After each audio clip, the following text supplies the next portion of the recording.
Hello, everyone. I'm David Riggleman, Communications Director for the City of Las Vegas. Thanks for joining us for Access City Council. On this show, we'll be talking about Ward 4, and the councilman who represents this ward, Councilman Stavros Anthony, joins me now. Councilman, welcome in. Happy summer. Hot out there. It's very hot out there, and we try to stay indoors as much as we can, but as you're going to find out, most of the stuff we do ends up being outdoors, so because we enjoy doing it. But yeah, it is a little warm out there. And you and I have lived here a long time, but still, you get to that threshold. When it gets above 107, that's kind of my breaking point. It's like, it's time to leave town. I'm trying to stay inside. Exactly.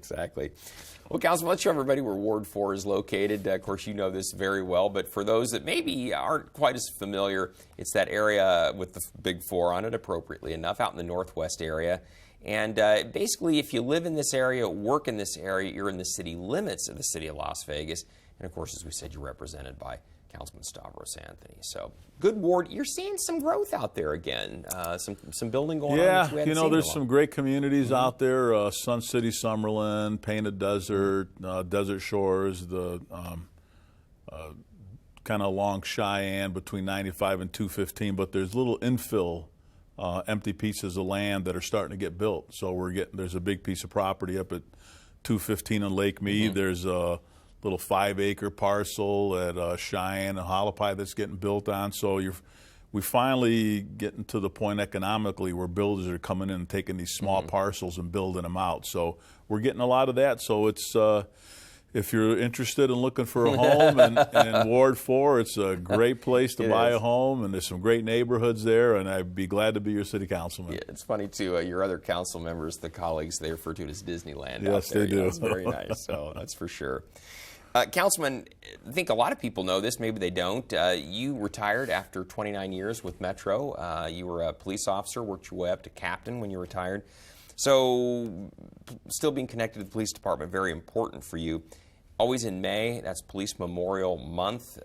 Across the country, nationally, locally, fallen officers are remembered. We had a big ceremony we do annually. You were one of the main speakers. It took place on May 19th out at Police Memorial Park, which is out on West Cheyenne, just kind of behind the Northwest substation out there. Yeah, you know, as you mentioned, David, May is Law Enforcement Memorial Month, so we start the ceremony in Washington, D.C. with the National Law Enforcement Memorial, and then we move to Nevada, and we have a baton relay race from southern Nevada to northern Nevada, and we recognize the Nevada law enforcement men and women who have made the ultimate sacrifice. And then we have our own Southern Nevada Law Enforcement Memorial here. We have it at Police Memorial Park, which I'm honored to have in my ward, and it's we do it every year to say the names of those men and women in federal, state, and local law enforcement that have died in the line of duty. And it's a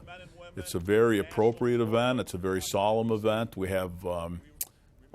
have the honor guards from all the different law enforcement agencies of Southern Nevada, and we get together around 7 o'clock at night, and we have like I said, it's in Police Memorial Park, and we have the family members there to let them know that we remember their mother or father or husband or wife or a family member that died in the line of duty, and we recognize that they died for this country and defending people in the city of Las Vegas. And it's a great event, and I'm honored to be able to speak there and kind of let people know that I personally remember some of these folks. And we do it every year, and we plan on doing it every year for a very, very long time. What was really touching at that is family members whose family member, police officer, died years and years ago still come to that. Grandchildren, children, grandchildren, brothers, sisters.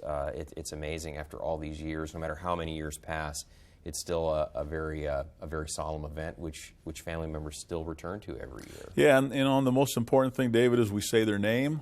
We allow their family members to come up. They put a white rose inside of a vase, and we do that for every single one of them. And we have a stone out there with their name on it. So we want people and we want the family members to know that we're a very grateful city, the city of Las Vegas, for allowing their loved one to serve to protect this community, and unfortunately made the ultimate sacrifice, and we're going to remember that. So we do that every year, and I would invite you to come out next year to Southern Nevada Police Memorial Park and attend the ceremony. It's a very nice ceremony.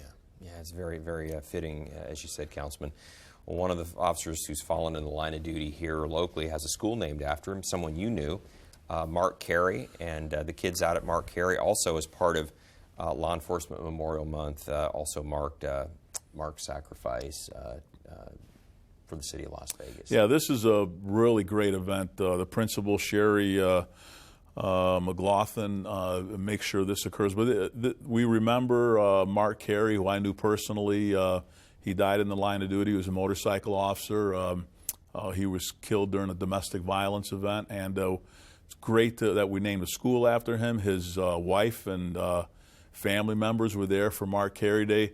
So it's not only remember him, but it's really an event where we recognize the men and women in law enforcement today that put on the uniform every single day. They go out there, they risk their lives. So we do this this parade on the school property where we have canine officers, motorcycle officers, and they're blaring their sirens, and all the kids are out there.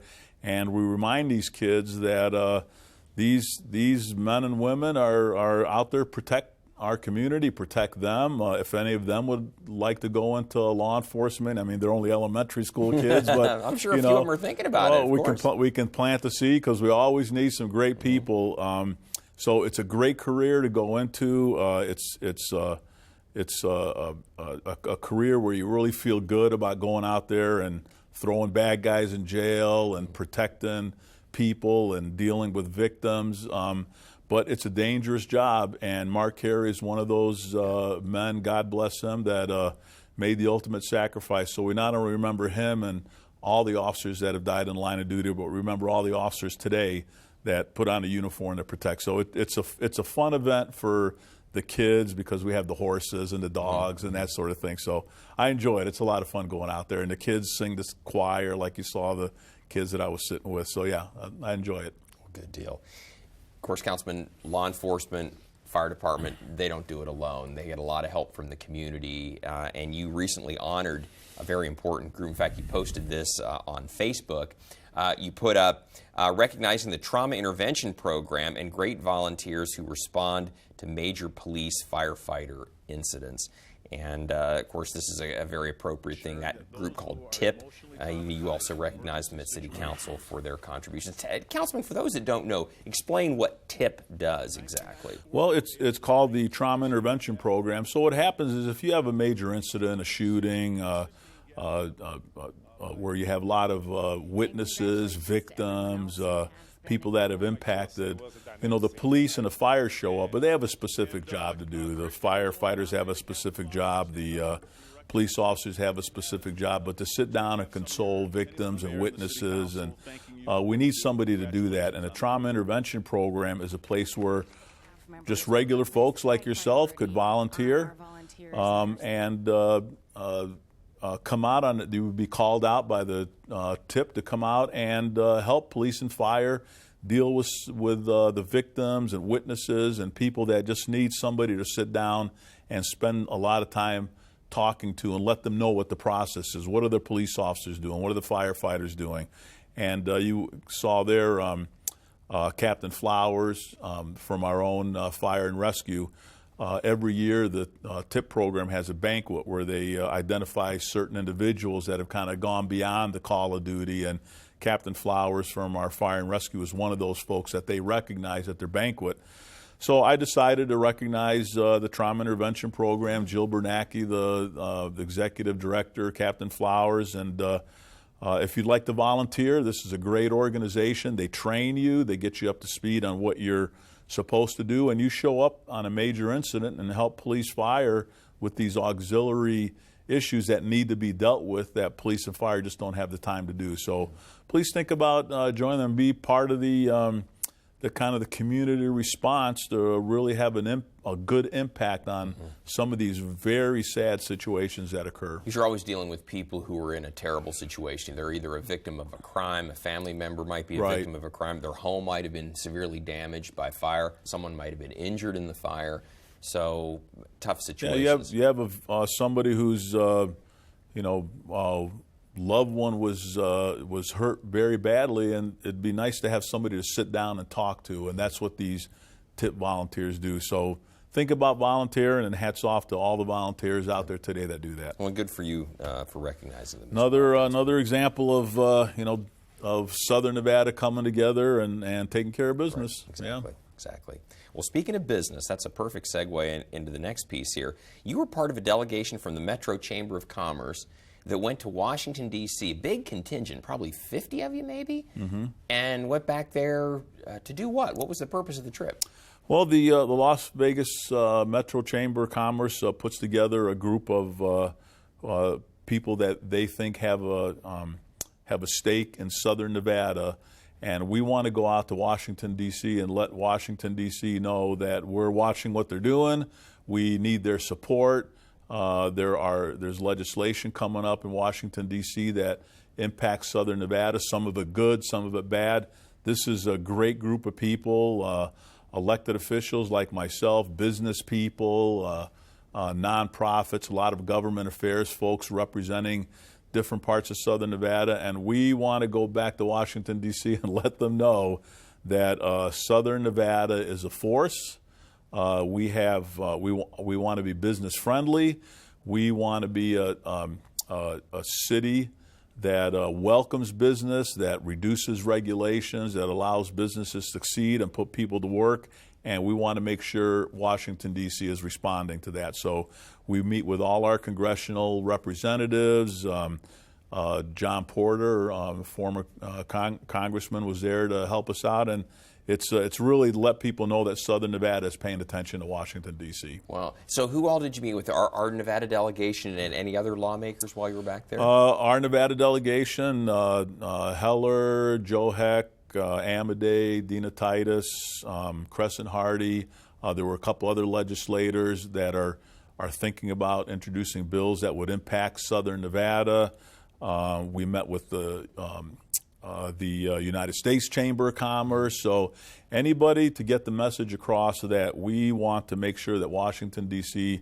Does not put impediments to businesses, because businesses are what people put people to work. And we work very hard at the City of Las Vegas to make sure that we do not get in the way of businesses opening up and put people to work. We don't want Washington, D.C. to do that. So I was honored to go with them. I was honored that they asked me to go there and represent the City of Las Vegas. And we had some good conversations. A lot of things that Washington, D.C. is thinking about doing that is an impediment, we let them know that they need to pay attention to that and don't do it. So it was good conversations. I'm glad you're part of the trip. Absolutely. Glad you made it back there. So, Councilman, shifting gears here a little bit, you recently tweeted something I thought was very interesting. Recognition of the Apple Corps Reading Program winners. Congratulations to Ward 4 schools who recorded the most reading hours. And so that's always a big deal.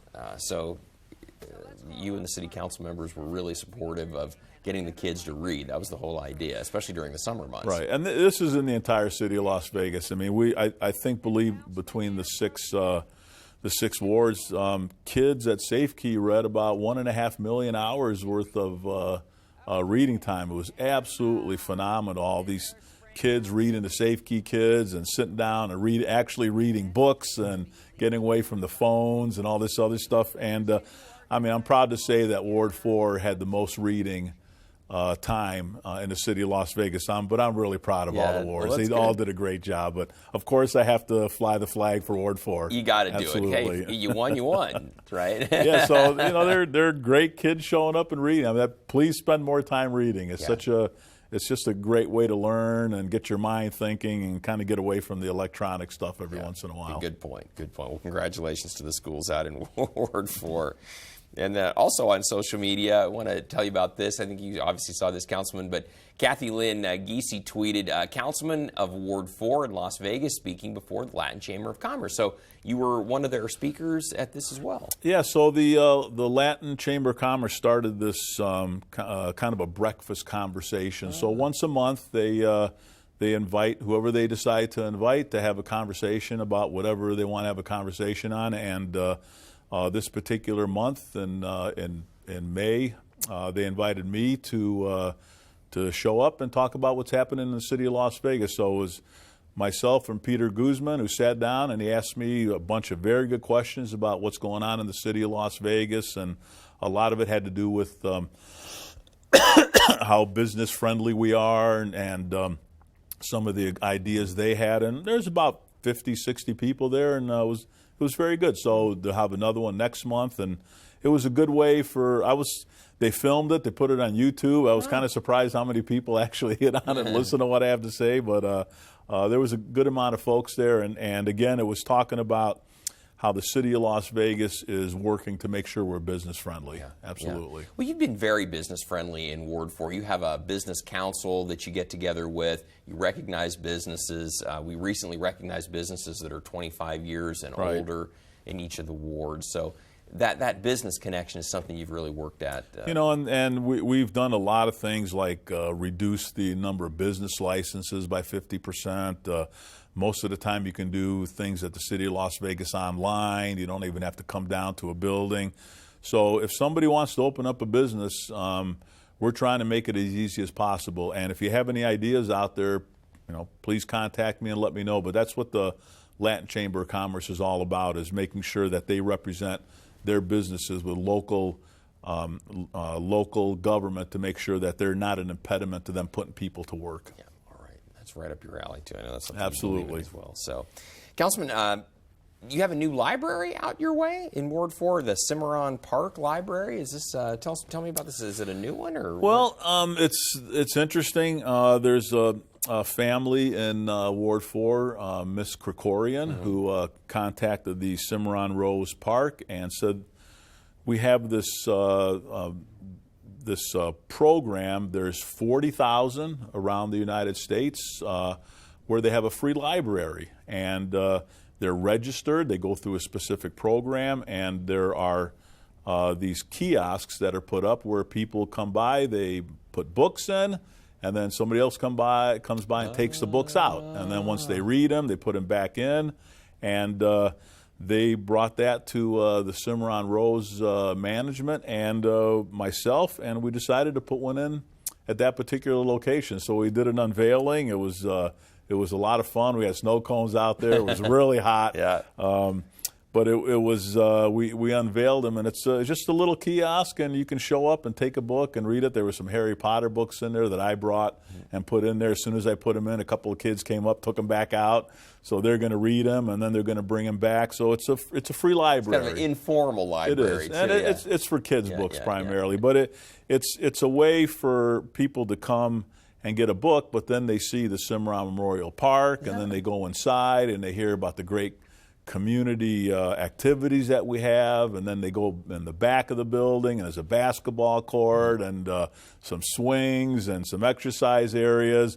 So once they get there, then it becomes a whole community event. People start talking with each other, and it was a lot. Hats off to her for bringing it to us, and I'm glad we were able to put it together. Yep. And you say, Councilman, this has been done cities across the country? Yeah, there's actually they're actually registered boxes. They have a number on them. So ours have two particular numbers because we have two boxes, and there's about 40,000 throughout the United States. As far as I know, this is the first one in the city of Las Vegas. Awesome. So, and it was all done from member of Ward 4 that has a couple of kids and came up with the idea, and we ran with it. So hats off to her. Councilman, tell everybody where Cimarron Park is located. It's Ann and Cimarron. Cimarron Rose Community Center, Ann and Cimarron. We actually have some construction there. We're putting in more activities for people to use. So it's Ann and Cimarron. Okay. It's a great place. When I was there was the room was filled with people doing aerobics. They're in there doing aerobics and exercising, and it costs you absolutely nothing. Yeah, that's so the best it's great. part. Yeah, all the way around for sure. Well, not far away is Gerheim Elementary School, and we had our movie in the park there on May 20th.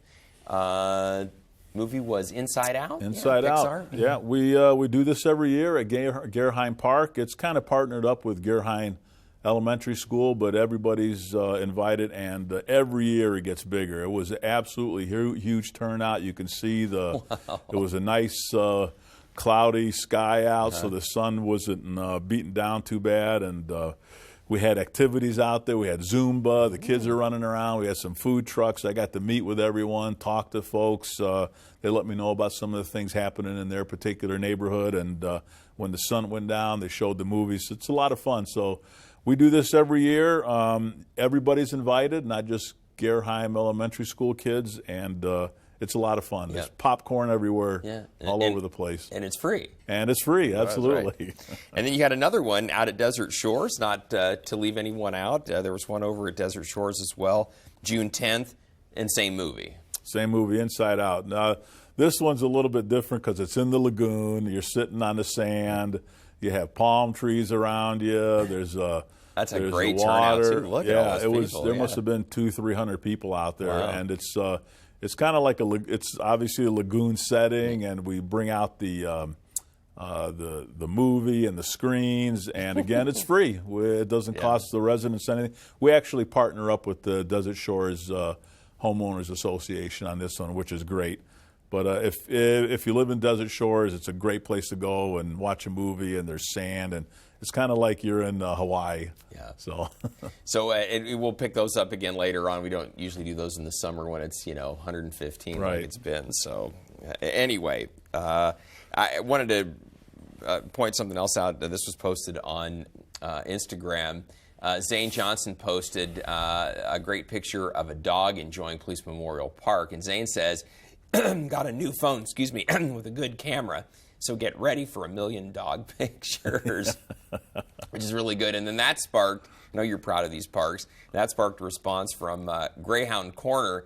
Says, "This is what I call a good photo, outstanding one." So post a picture of a dog or a child, and you're going to get a lot of good response on social media, that's for sure. I guess that's one of the issues with the phones we have. They all have great cameras on them, so you can post pictures. But Police Memorial Park, just like a lot of parks in the city of Las Vegas, have great dog parks where you can take your dogs and take them off the leash, let them run around. I take my dogs to Police Memorial Park, and it's not only great for your dogs, but when you go there, you get to talk to your neighbors and find out what's going on in your neighborhood and some of the issues you're having, or some of the issues that other people are having, and all of a sudden you're sitting around going, "Hey, let's call Councilman Anthony and tell him about this thing that we're all facing and see if he can help us out." And I love that. That's what it's all about. So if you have a dog, check out these dog parks. They're a great place to go let dogs hang out, and you can hang out with some of your neighbors too. And Councilman, if I'm not mistaken, I should know this, but we were recently recognized by an organization that ranks dog parks, and I think we were the top city in the country for dog parks. Yes, we were, absolutely. Yeah, we have them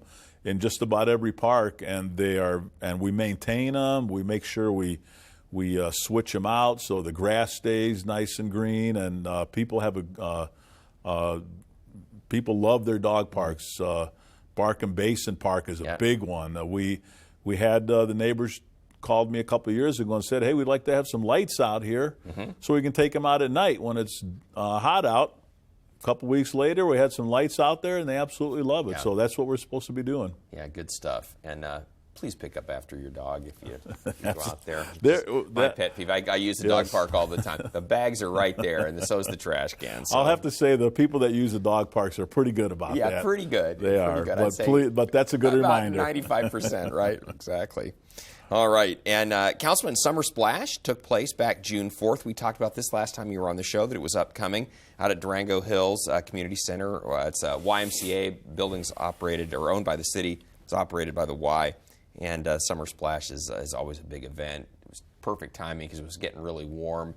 And again, you had a great turnout, as I recall. Yeah, this is how we kick off the summer in Ward 4. And you're right, it was pretty hot that day, which caused a lot of people to come out. There was a big line before we opened the door, but once we opened the door, people came in. We gave them sunglasses, a lei to let them know this is a Hawaiian style theme, and they jumped right in the pool and had a great time. And we had some hot dogs and chips, and it was a great way to kick off the summer and let people see what the YMCA is all about at Durango Hills. And it's a great place to park your kids for the summer. If you're an adult, they have some great adult activities there to keep you exercised. But, I mean, this is how you spend summer. You spend it in a pool, and the Y's a great place to go swimming. Absolutely, absolutely. Looks like a great event. And again, as you said, it's completely free.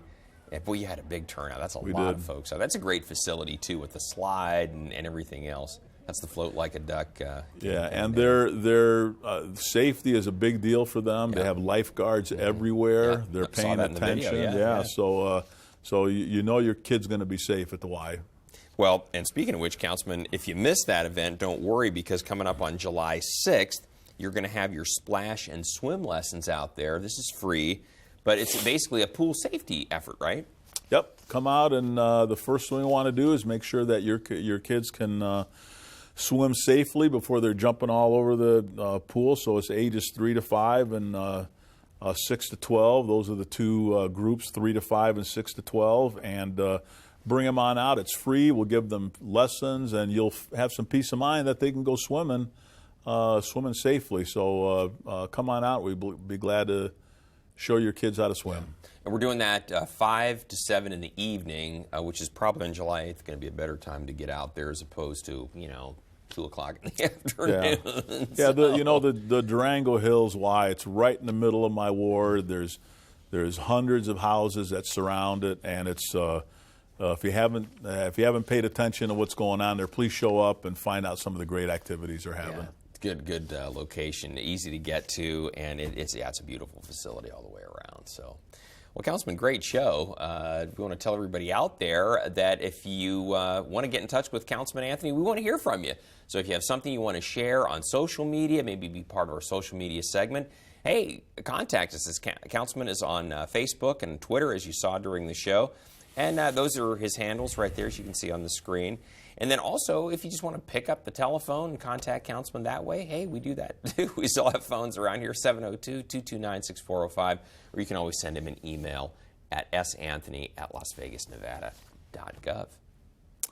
That's the great thing about local government is you call my office, and we're going to get back to you right away, and we're going to help you out. That's what we're responsible for doing. You have a great staff, too. You've got Becky Skousen and Sally Christensen in your office. They're just on top of everything. And Becky's been with you for a while. She knows the ward as well as anybody out there, and it just jumps on it. So it doesn't matter if it's a major issue in your neighborhood or you just need a pothole filled. That's what we're responsible for. That's why local government is so great, because we're going to handle those sorts of things. So I wish we could tell you we're taking the rest of the summer off, but that's not going to happen. No, never. We have a lot of activities going on, and we're going to report them all to next Access City Council. Right. So, yeah. Well, good deal. We'll have you back in 6 weeks with another update. And, I know, Councilman, you always said you want to hear from folks, and it's their opportunity to reach out and let you know what's going on in the ward, too. So, all right. Well, great job. We'll see you back here in 6 weeks with another update from Ward 4. In the meantime, we want to tell you out there, we want to thank you for joining us for this edition of Access City Council. And don't miss our next show beginning on June 30th with Ward 2 Councilman Bob Beers. Don't forget you can watch us live on the internet at kclv.tv as well. Thanks for joining us, everyone. We'll see you next time around.